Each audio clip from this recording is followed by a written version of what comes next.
صباح الخير ومساء الخير من اي مكان بتشوفوني فيه. وفي اي وقت اكتبوا لي انتوا بتتابعوني منين، من انهي بلد. حابة جدا تعليقاتكم عليا في الفيديوهات اللي فاتت. ميرسي جدا لدعمكم. النهارده يا جماعة عيد ميلاد ابني، وانا اتفقت معاه امبارح ان علشان بكرة الامتحان، اول يوم في الامتحانات، احنا هنعمل عيد الميلاد بعد الامتحانات. فهو قال لي اوكي. صحيت الصبح لقيته مزمزق وزعلان ومحدش بيهتم بيا وعيد ميلادي. قلت له احنا كنا متفقين. قال لي بس انا مش عارف يعني يعدي اليوم يعني. فقلت له خلاص بعد الامتحانات هعمل لك عيد ميلاد حلو كبير، بس انت خلص عشان نبقى فاضيين. بعد ما نزل الدرس قلت الحق نفسي، قمت وصورت معاكم دلوقتي. هعمل احلى تورته لاحلى ابن في الدنيا، هزوق الشقه، كل حاجه هتبقوا معايا خطوه بخطوه. يلا نشوف هعمل ايه النهارده. دلوقتي انا حضرت نص كيلو سبونج عشان نعمل تورتايه مش كيكه، هنعمل تورته نص كيلو سبونج. وده 6 بيضات. هنحط السبونج ونحط البيض اهو عليه، ونحط نص كوبايه ميه عاديه خالص، ونحط الفانيليا. هنحط معلقه كبيره فانيليا،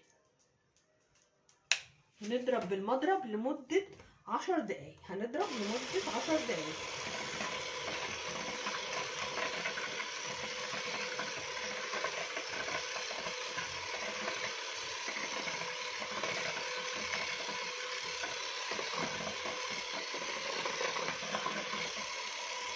بعد ما لمينا كده نعمل بقى على سرعه عاليه.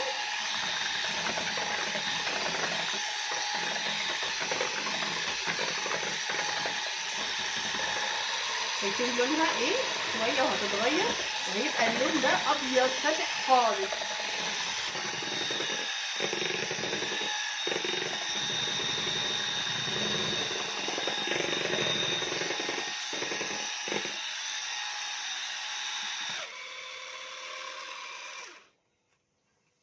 كده بقى شكلها بعد ما قعدت اضرب فيها 10 دقايق. 10 دقايق كاملين، ما تكسلوش وما تقولوش لا كفايه. 10 دقايق دي يعني كده خلاص التورته معانا خلصت. دلوقتي انا هركنها وهعمل واحده بني. لسه بفكر هعمل نصين ولا هعملها تورتتين. هضرب البني وهشوف هعمل ايه.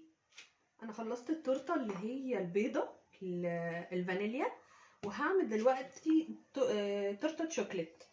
دي 300 جرام من السبونج البني، وعليهم 3 بيضات اهو،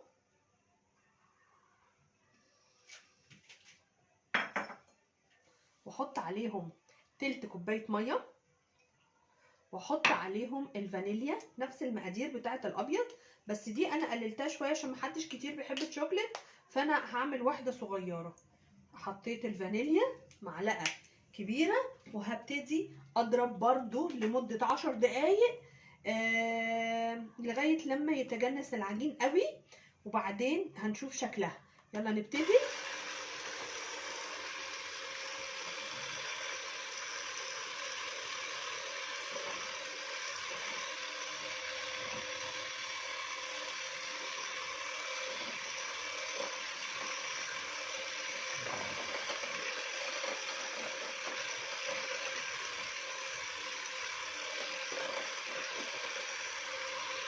بعد ما اختلط كده هعلي السرعه بتاعه المضرب، اضرب لمده 10 دقايق.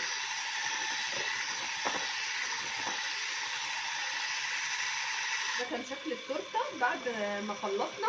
ده ضرب 10 دقايق. ضربنا التورته البني كمان لمده 10 دقايق، وبقى عندنا البيضه والبني. هحطهم في صينيه واحده ويلا نشوف مع بعض هيبقى شكلهم عامل ازاي. انا حضرت صينيه كبيره وبطنتها بالورق الزبده اهو، شايفينه. ودلوقتي هحط التورتتين جنب بعض علشان يبقوا تورتايه واحده نص ونص. ادي الابيض الاول هنزله. انا عامله الابيض اكتر من البني لان عندي ناس كتير بيحبوا الابيض اكتر. هيبقى فيها حته بني صغيره اهو. ادي تورته البيضه، احاول انزل كده من على الجناب.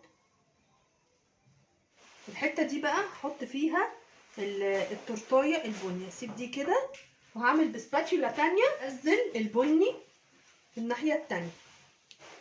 بصوا اهي، يبقى كده عندي تورتايه نصها ابيض ونصها بني. هسوي بقى كله، هسوي بقى التورتتين كده شويه. ادي يعتبر تلت والتلتين، يعني تلت بني والتلتين ابيض. ادي التورتيه البني. هعمل بقى البيضه، هعدلها كده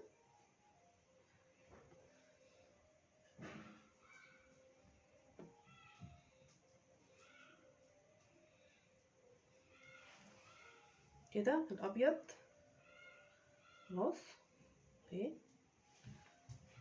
وادخلهم على فرن بدرجه حراره 180.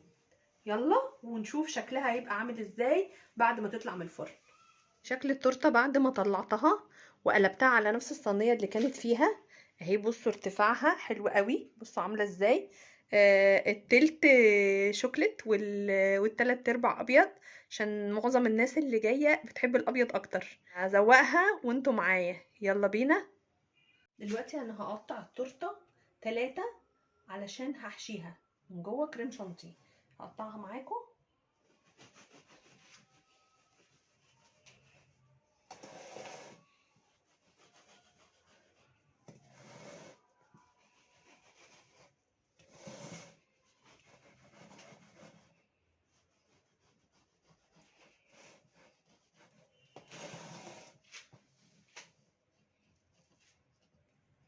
دي الطبقه الاولانيه انا قطعتها، هسيبها زي ما هي كده برضو. هقطع كمان واحده كمان.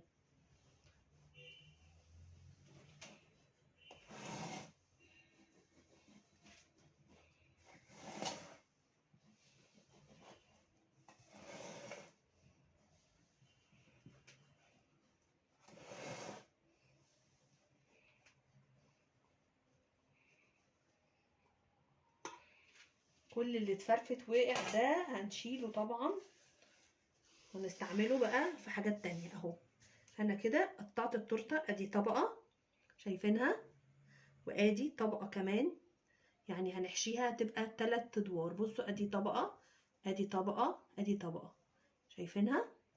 هعمل لكم بقى من ناحيه البني تشوفوه اهي. ادي طبقه بني وادي كمان طبقه.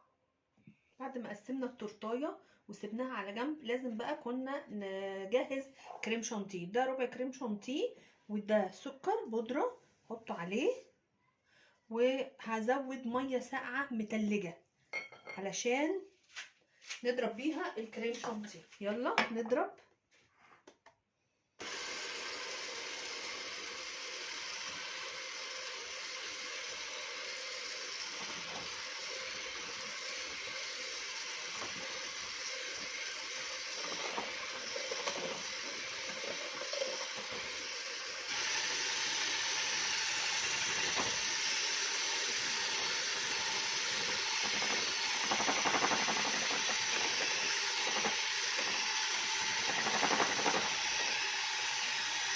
كده هي جمدت قوي.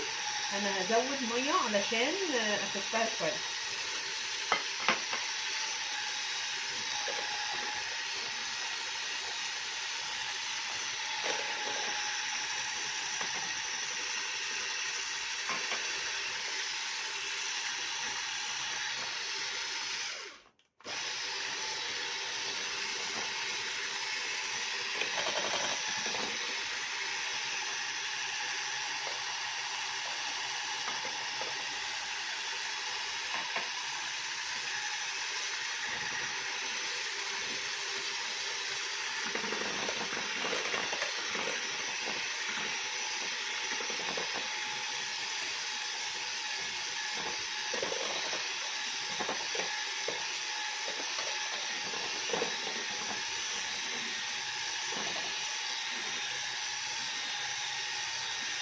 كده الكريمه بقت جاهزه علشان نزوق بيها.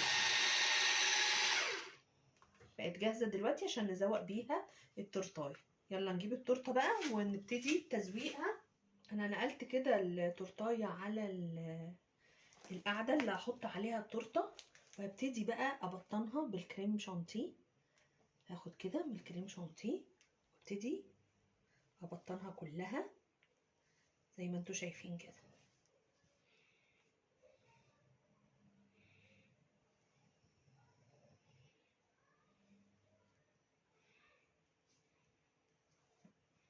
التورته دي يا جماعه لازم تتعمل من قبلها بيوم وتتساب وتاني يوم تتزوق. انا بس علشان العيد ميلاد كده جه فجأة وانا ما كنتش مقررة ان انا اعمل عيد ميلاد، فهي صبحة، فهي دلوقتي يعني مفرولة شوية مش ماسكة نفسها. لكن لما تتساب يوم وتيجوا تزوقوها هتلاقوها ماسكة نفسها معاكم وشكلها احسن من كده بكتير. هنا كده خلصت الطبقة الاولى، وهحط بقى طبقة تانية وبرضو ابطنها بالكريم شانتيه اهو.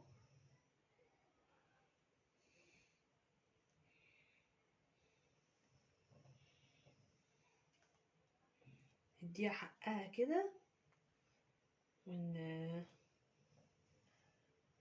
كويس. كل ما تخدميها كل ما هتبقى تحفه. بعد ما حطيت الطبقه التانية وابتديت اهو احط كريم شانتيه برضو وتبطنها كلها.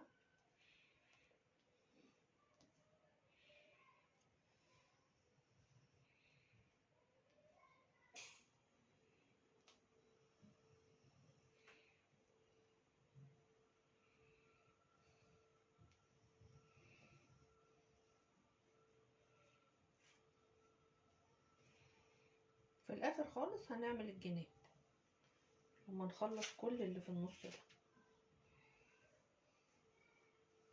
نحط الطبقه الثالثه كده. احنا وصلنا للطبقه الثالثه. انا حطيت كل الطبقات و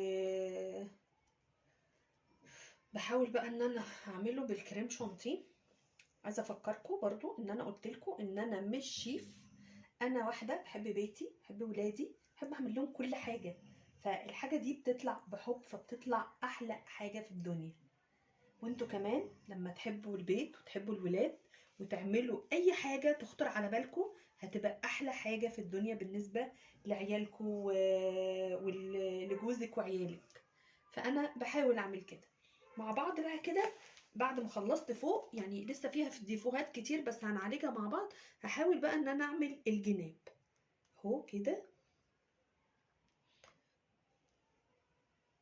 طبعا انت عشان تروحي تجيبي تورتايه النهارده هتبقى بكذا كذا، لكن انت لما تعمليها في البيت طريقتها سهله جدا، مكوناتها سهله جدا، ونفسك انت كمان وذوقك. اكيد في ناس كتير احلى مني في التزويق.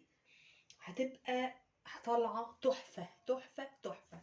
انا هلف بقى كده شويه علشان اعملها من كل الجوانب.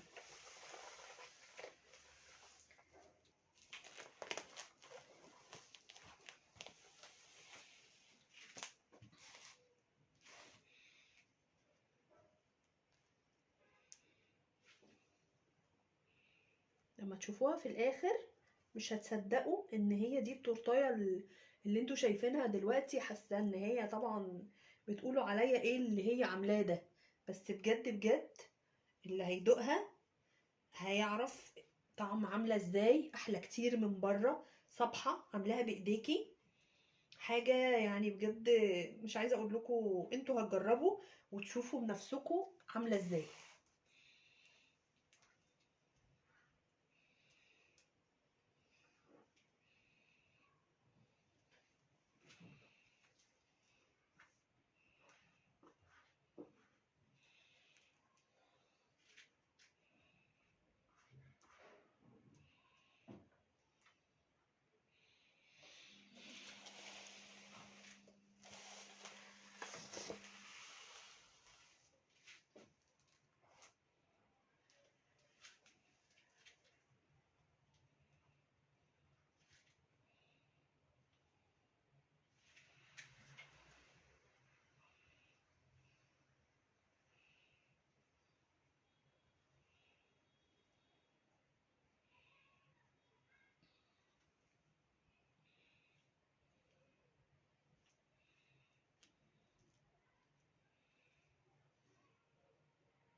على قد ما اقدر بحاول ان انا اسويها كلها تبقى ايه ميه واحده على قد ما اقدر.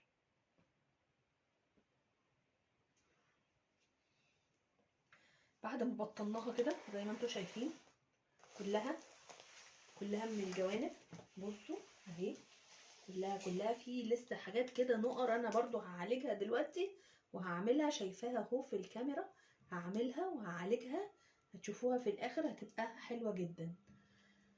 هعمل ايه بقى دلوقتي؟ هفكر بقى في تزويق ينفع الولد، لان انا ده عيد ميلاد ابني، فهفكر بقى في تزويقه تنفع الولد. فكر ارجع لكم دلوقتي. بقى انا جهزت الكريم شانتيه اهو، هحطه بقى في كيس حلواني وهحاول ان انا ازوق التورته من على الجناب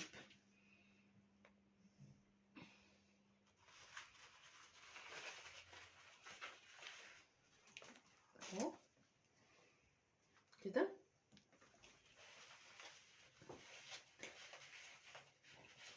كده قافله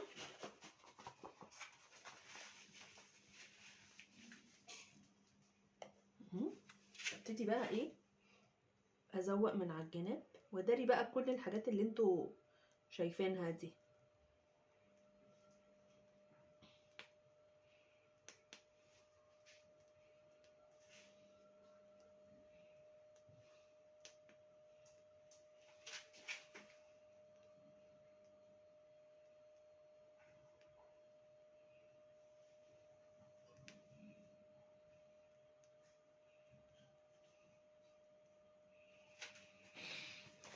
زي ما انتوا شايفين كده. هعمل بقى الجنب التاني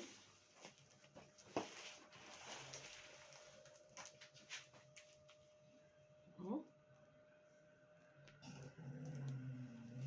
كل ما هتبقى الكريم شانتيه تقيله بتديكي المنظر بتاع تقسيمه الورده ده.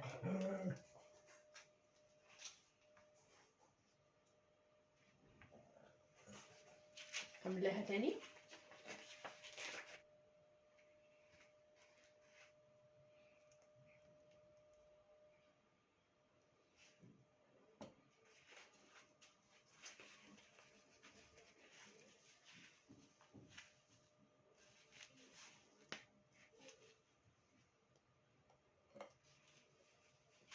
نكمل.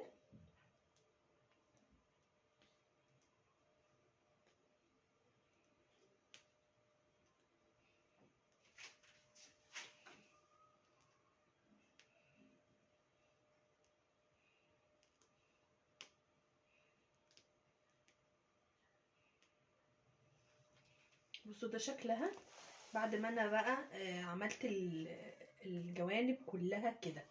ممكن بقى عشان نداري الجنب ده برضو اعمل عليه نفس الوردات كده بس كبيرة شوية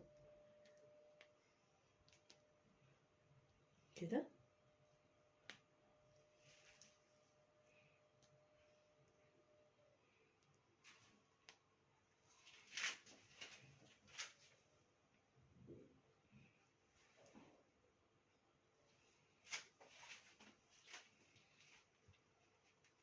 بصوا هكمل بقى كله زي ما انتوا شايفين كده. هنعمل ايه في النص بقى؟ فاضل مساحة صغيرة. هنعمل ايه في النص؟ عندي حاجات كتير قوي ينفع ازوق بيها. عندي شوكولاتة انا بشراها، شوكولاتة خام. هعمل الجزء ده شوكليت. بصوا شوكولاتة خام اهي. هعمل بالورد كده. هحاول بقى ايه ان انا اجزأ التورته لكل حته فيها حاجه اهي. دي الحته دي انا عملتها بالشوكليت. هجيب بقى حاجه تانية وازوق بحاجه تانية. عايزين بقى حاجه تكون فاتحه، حاجه تكون فاتحه مثلا ده. عندي حاجات كتير بستخدمها بقى في الزواق. الحجر ده حجر ملون كده برضو الاطفال بيحبوه، بيدي منظر في التزويق. بصوا الحتة دي تبقى كده بالحجر ده اهو اهو. عندي كور ملونة، عندي ابيض وعندي بني، ممكن نحط ابيض وبني الاتنين مع بعض.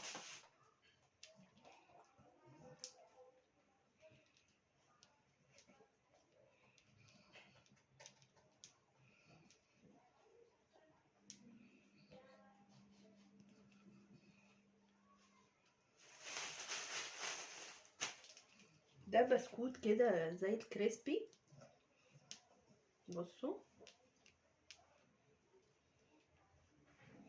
عندي منه برضو البني. انا زيكم وانا بزوق مش ببقى عارفه الشكل النهائي اللي هيطلع ايه، بس بحاول كده ان انا اعمل اي اشكال وفي الاخر بتطلع حلو. بصوا البني، عودنا على البني بقى شويه اهو.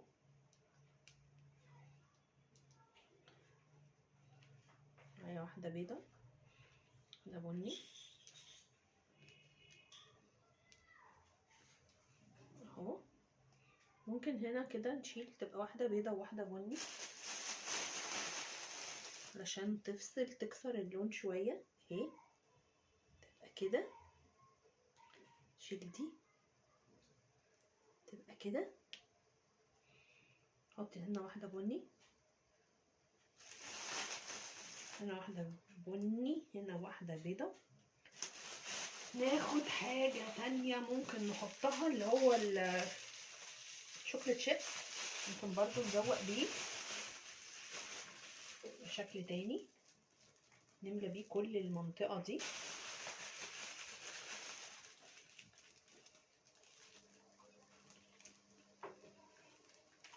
الحته دي اتعملت شوكليت شيبس اهي. النجوم دول احطهم على الشوكليت شيبس عشان حاسه ان هو مطفي كده يديله الوان، وعلى الشوكليت برضو يديها الوان. عندي جايبه صوابع كيت كات ممكن احطها، بس هكسرها مش هحطها كامله، يبقى حته فيها شوكليت متقطع.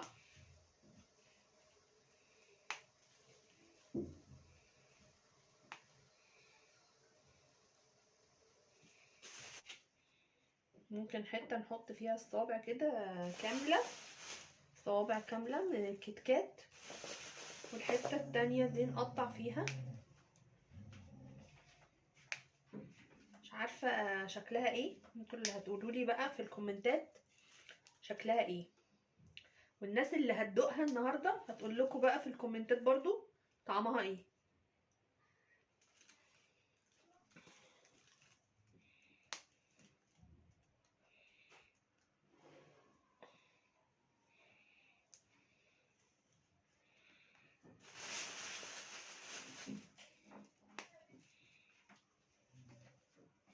كده يبقى احنا ما سيبناش ولا حاجه، عملنا كل حاجه في التورتايه. بصوا شكلها ايه رايكم؟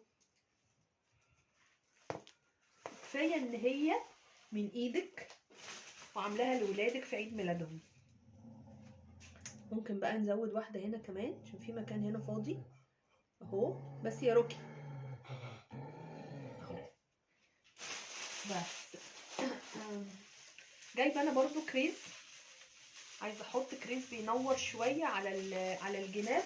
زي ما قلت لكم اي حاجه هتعملوها كفايه ان هي من ايديكي، بيبقى ليها طعم تاني واحساس تاني عند ولادك.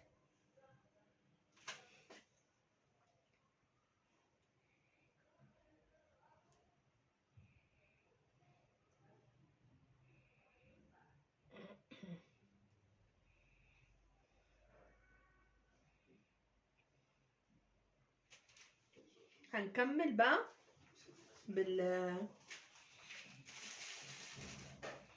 كده كلها اهو.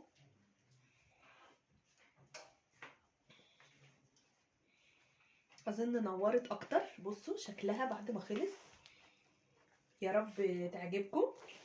تعبتكم النهارده من اول اليوم، كنتوا معايا في عيد ميلاد ابني. عملنا التورتايه الهايله دي، مجهود جبار، عملتها في يوم واحد وفي كذا ساعه. بصوا شكلها خطير، كفايه ان هي من نفسك ومن ايدك.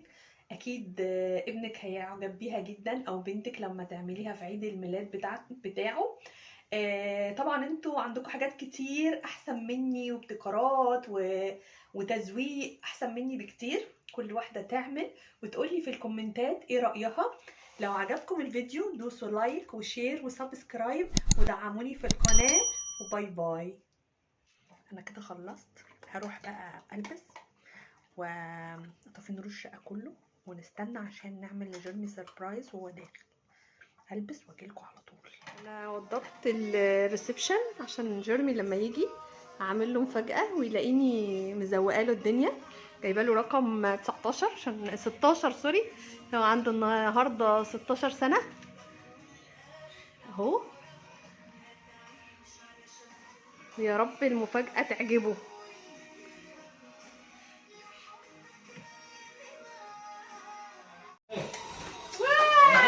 كل سنة وانت طيب. Happy birthday to you. Happy birthday to you. مش فاكر والله. Happy birthday to you. Happy birthday to you. يا جميل. هيكون عيد ميلاد منى.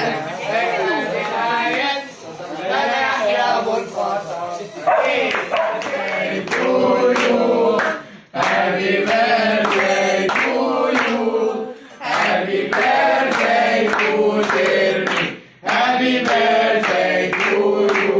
Can you miss with your money? أبوكم مكسبوني. والسهرة يا حالة. والطباخ تفش من البيت. وشات.